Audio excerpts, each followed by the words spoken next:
KLFY News 10 presents Veterans Voices, honoring those who serve. Welcome to KLFY's Veterans Voices Spotlight. We're here in Abbeville, Louisiana at the Louisiana Military Museum, where they have artifacts dating back to 1812 and exhibits that encompass the entire history of the Louisiana military. Today, we will be sharing stories with you from our local veterans. During the coronavirus pandemic, a local group of Purple Heart veterans stopped meeting like they normally do to help slow the spread of COVID-19. Now they're back under the same roof. News 10's Dalford Jones has the story. With a hit of the gavel, the Military Order of the Purple Heart, Chapter 504 meeting came to order. It's just a great joy. I mean, being able to see and talk to one another. Since 1960, the chapter has been there to support a very specific group of veterans. They were all wounded in combat and share a Purple Heart. Being separated physically from such close friends can be stressful. The biggest struggle we had is that we didn't see each other. We had to do everything by telephone, and it's still not the same. As some of us have learned over the past 20 months, logging into a Zoom meeting can present its own set of challenges. Most of the vets in this group are 70 years old plus and are not the most tech savvy. A phone call is a phone call, but when you see that person, you can look in their eyes and you can see their pain, you can see their suffering, you can see their joy, you can see their happiness. And that means a lot. That says a lot about a person. The order is very business-oriented, but they still make time to share a laugh and personal stories when the work is done. We all have similar stories regarding missing relatives because you could not see them or couldn't have family reunions or those type of things. The getting together has been the biggest thing that has been missed by us. One of the first places the group met as we started to reopen the economy and tried to find some form of normalcy was right here at the Veterans Park.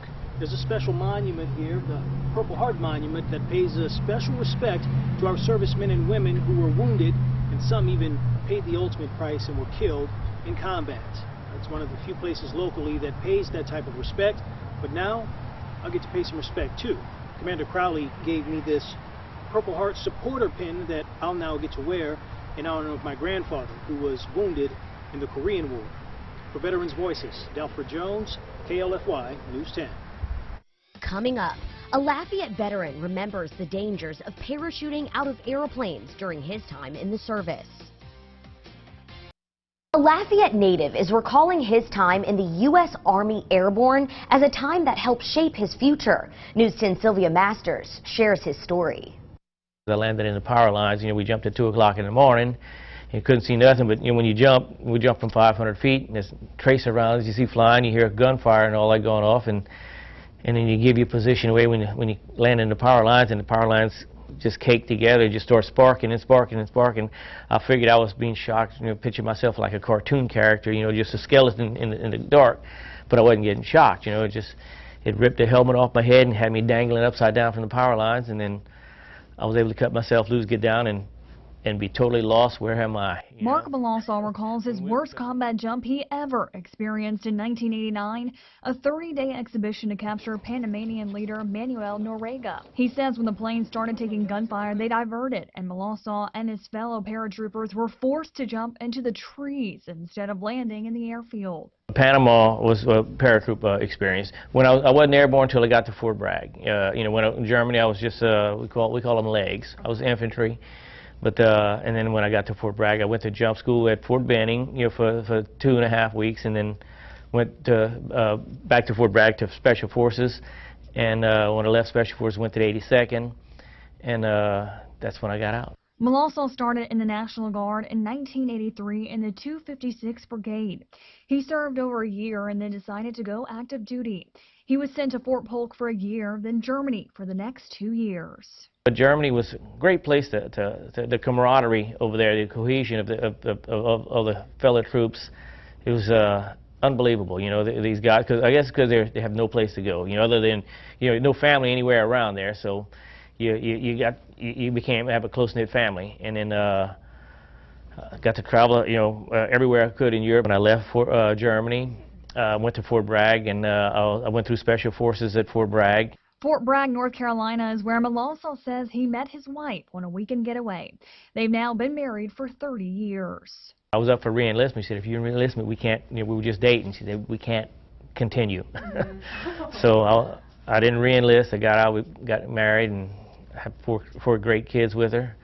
And all my kids are here in town. Now Malasa is helping other veterans share their experiences with the help of the local Special Forces Association and the Acadiana Chapter 82nd Airborne Division Association. I feel for all these guys that are, over there in Afghanistan, Iraq, and all that stuff that's been going on for years.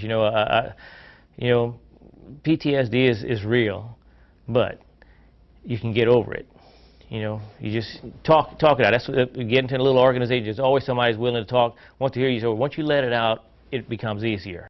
A ceremony was recently held in Baton Rouge, Louisiana, to honor veterans and their families for the 30th anniversary of Operation Desert Storm. News 10's Mark Grigsby spoke to several veterans. Wow, it's hard to believe it's been 30 years since Operation Desert Storm. Veterans from Louisiana of the first Gulf War were recognized by the Louisiana Department of Veterans Affairs. Hundreds of veterans gathered in the courtyard of the Pentagon Barracks Museum next to the state capitol in Baton Rouge. We are all forever grateful for what felt like a family reunion. I was a heavy construction equipment operator. I was a 6'3" Bravo, which is a light wheel vehicle mechanic. And I was with the 82nd Airborne Division, 82nd Aviation Brigade, and I was a Black Hawk crew chief mechanic. Some haven't seen each other since serving together in Operation Desert Storm 30 years ago. What were your emotions going over there? Scared. Not to know, not knowing what to expect. First time being in a combat zone. Just terrified. Going to a strange place and, you don't know what's going to happen. So you're nervous and excited at the same time. They renewed friendships and shared stories of when they were called to duty. It feels great to know that the area is actually recognizing all of us who actually serve. Not just on my behalf, but I'm speaking for every branch of service that was over there. No, I think, it's been a long time coming, but hey, it's you wake up and it's 30 years later and you're like, oh man, where did the time go, I wish we could do this more often. Most of us are starting to get a little older now, so we enjoy seeing each other again. So I'm proud to come down here for this. Desert Storm was a U.S.-led coalition force that went to the Middle East in January of 1991 to liberate the small country of Kuwait that was invaded by Iraq. Each Desert Storm veteran received a 30-year commemorative coin in appreciation for their service and their sacrifice. It's awesome. It's a great day. It's great to be appreciated. How does it feel to be recognized 30 years later? It's great. I brought my mom with me. She was with me when I left, and I brought her here with me to come and enjoy this. It's great. And then, well, for me it is because my son in the Air Force now, and, my whole family was in the military, and half of us went to Desert Storm. I'm currently still in the Army. Went to Desert Storm in 1990-91. I'm from Alexandria, Louisiana. 1086 Trans. Cool. This is very nice. We're very appreciative of this ceremony. And yeah, we get to see people we served with 30 years ago. When you retire, you lose track of all of them. Right. Yeah. In Baton Rouge, Mark Grigsby, KLFY News 10. Up next, a story of service that runs in the family. Two daughters served just like their dad. Our next story is inspiring and heartwarming, to say the least. It's a story of a father and his two daughters who answered the call to serve their country. News 10's Darla Montgomery has more. My name is Andrew Dozier. I retired in the military as a sergeant first class with over 20 years active duty. I'm an old country boy, I guess you can say country boy, from Abbeville, Louisiana. My name is Brittany Robbins. I'm currently a sergeant first class. I am currently a training NCO, and I've been in military 16 years. I am Brandis Dozier. I'm a captain in the United States Army Reserve, and I am a human resource officer, and I've currently been in for 12 years. When it comes to serving our country, it's all in the family for the Doziers of Lafayette, Louisiana. Andrew and wife Deb have 3 girls, 2 who serve in the Army, 2 who are married, and 1 son-in-law who serves as well.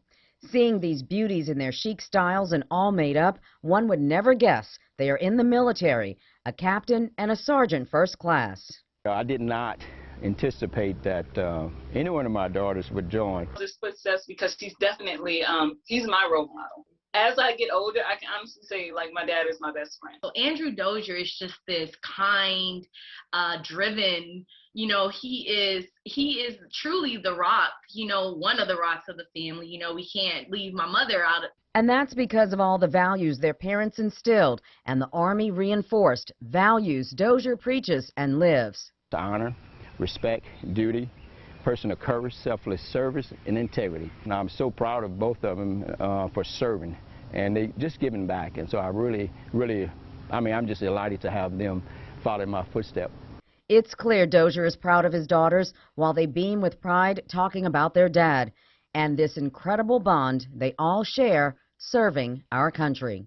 For KLFY Veterans Voices, I'm Darla Montgomery. We are joined with Dr. Elesta East. She is a consultant with the Louisiana Military Museum, and we're here to talk about some of the cool new things that they have brought in the past year since we've been here. So tell me, y'all are working on a lot of new exhibits. We are, and it's so exciting because originally the museum just focused on World War II, Korea, and Vietnam, but we've since expanded to include everything, going all the way back to the French and Indian War. So we have artifacts from the War of 1812. We've got a new ammunition cart from World War I. I mean, just some really neat pieces that have been coming into the collection. Civil War pants that have survived all of this time. Just incredible stuff. How cool. And I love that y'all are really working to preserve these artifacts. Like you said, these are things that might have been in people's attics or maybe found in your grandpa's closet, but really when they come here, they're preserved. Exactly, exactly. And everyone can learn from them and see them and appreciate them. And it's just such a nice way to honor our veterans all the way back to the beginning.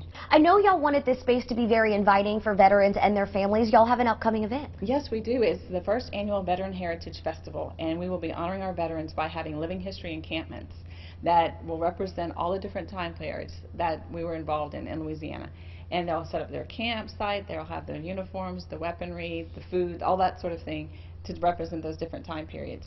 We'll have, the museum will be open, some of the new exhibits will be up by then, and it's going to be just a wonderful time to honor our veterans, remember their stories, and come together as a community. Definitely, and all of this history is right here in Abbeville. So for more information about the museum, visit our website, KLFY.com. Thanks so much. You bet. Coming up next, Renee Allen tells us about a woman who fought for our freedoms. So many women have helped secure our freedoms here in the United States.